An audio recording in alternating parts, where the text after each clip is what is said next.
दोस्तों, इस समय की हर टॉप न्यूज अगर कहीं से फिल्टर होकर आ रही है तो वो यूक्रेन और रशिया की लड़ाई है, जिसमें हर रोज की तस्वीर और दोनों देशों के राष्ट्रपतियों के बयानों को लेकर पूरी दुनिया अपने कान खड़े किए बैठी है। लेकिन इन खबरों में जो एक खबर या यूं कहीं कि एक नाम कहीं दबकर रह गया है, वो है नाटो, जो कि अगर देखा जाए तो इस जंग की असली वजह भी था। क्योंकि अगर नाटो यूक्रेन को खुद में शामिल करने का प्रयास ना करता तो शायद हो सकता था कि पुतिन इस अटैक से खुद को रोक लेते। आज के इस वीडियो में हम यही जानेंगे कि आखिर पुतिन ने नाटो की वजह से यूक्रेन पर अटैक क्यों किया और नाटो और रशिया की आर्मी एक दूसरे से कितनी कम और कितनी ज्यादा है। सबसे पहले ये समझिए कि नाटो से रूस इतना चलता क्यों है। कहानी की शुरुआत इतिहास से करते हैं। साल 1945 की बात है। दूसरा विश्व युद्ध खत्म हो चुका था। सोवियत संघ यानी यूएसएसआर और अमेरिका यानी दुनिया की दो महाशक्तियों के बीच प्रभुत्व की लड़ाई चल रही थी, जिसके बारे में आपने पढ़ा भी होगा और हम भी आपको कई दफा बता चुके हैं। उस दौर में रशिया के कम्युनिज्म को रोकने की बात कही गई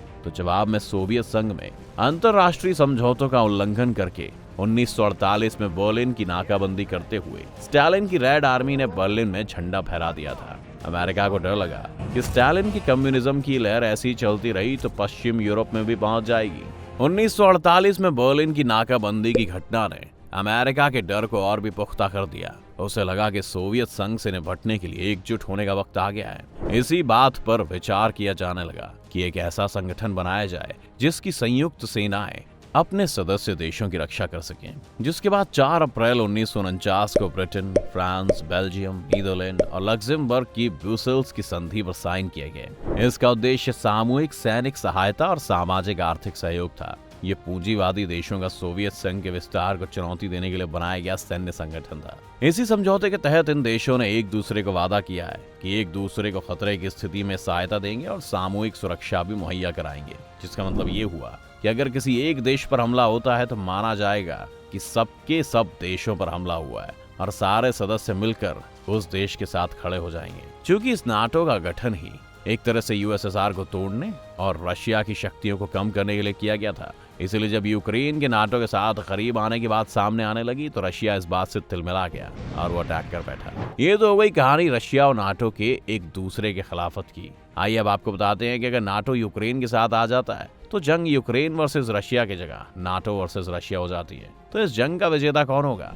NATO Russia active military strengths. जब भी किसी दो आर्मी का एक साथ आकलन किया जाता है तो सबसे पहले ध्यान इसी बात पर दिया जाता है कि किस आर्मी के पास कितने एक्टिव सोल्जर यानी सक्रिय सैनिक मौजूद हैं। सक्रिय सैनिक वो सैनिक होते हैं जो प्रेजेंट टाइम पर सेना में मौजूद होते हैं, जिनके साथ आर्मी जंग में पार्टिसिपेट कर सकती है। इस बेस पर देखें तो नाटो की टोटल एक्टिव सोल्जर्स की संख्या करीब 3.2 मिलियन है, जिन्हें किसी भी वक्त जंग पर भेजा जा सकता है। जिसके मुकाबले अगर बात रशिया की करें तो उसके पास सिर्फ और सिर्फ 10 लाख एक्टिव सोल्जर्स मौजूद हैं।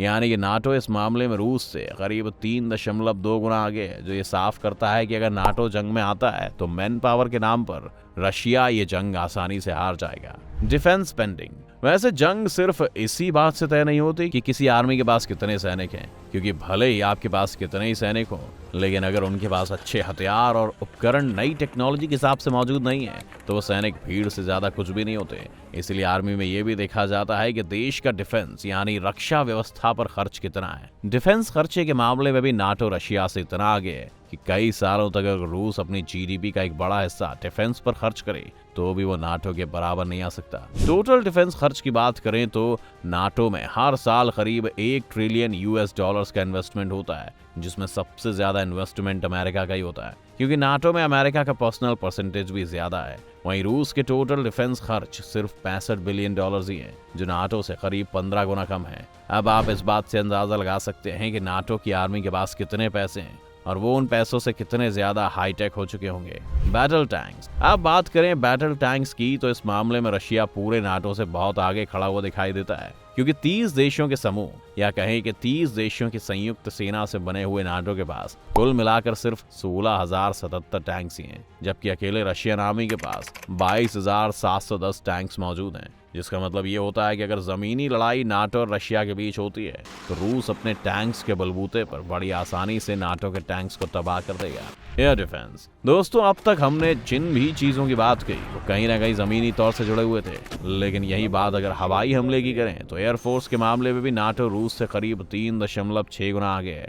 इसका मतलब ये है कि यूएस के सपोर्ट वाले नाटो के पास 84% अमेरिकी एयरक्राफ्ट को मिलाकर कुल 16,737 एयरक्राफ्ट मौजूद है। वहीं रूस के पास इस समय 4,650 लड़ाकू विमान मौजूद हैं। लेकिन अगर नाटो से एक पल के लिए अमेरिका को हटाकर देखें तो अमेरिका के हटते ही रूस इस दौड़ में भी नाटो से काफी आगे निकल जाता है, क्योंकि अमेरिका के हटते ही नाटो के पास सिर्फ 2,677 एयरक्राफ्ट ही बचते हैं, जो कि कुल रशियन एयरक्राफ्ट से करीब 1.7 गुना कम है। जिसका मतलब यह है कि अगर अमेरिका अपना हाथ खींच लेता है तो इस दौड़ में हवाई हमले में भी रूस नाटो पर भारी पड़ सकता है। नेवल फोर्सेस, हवाई के बाद अगर समुद्री सेना और समुद्री हमले की बात करें तो नाटो के पास इस समय कुल 545 बड़ी वॉर वेसल्स हैं, जिसमें एयरक्राफ्ट कैरियर से लेकर क्रूज तक शामिल है।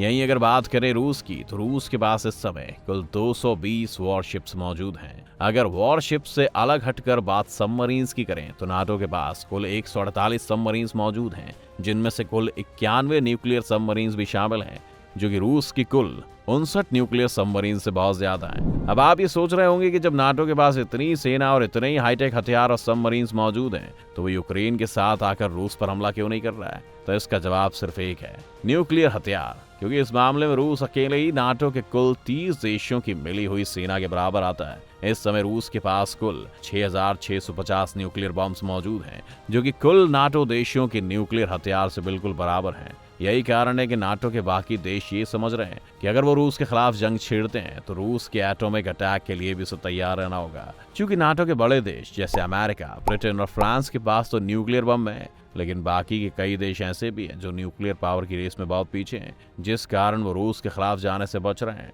दोस्तों, ये था रूस और नाटो की सेनाओं का कंपैरिजन। आपको क्या लगता है, कौन किस पर भारी पड़ेगा? हमें कमेंट करके जरूर बताएं। साथ ही वीडियो को लाइक और शेयर जरूर करें और हमारे चैनल को सब्सक्राइब कर लें।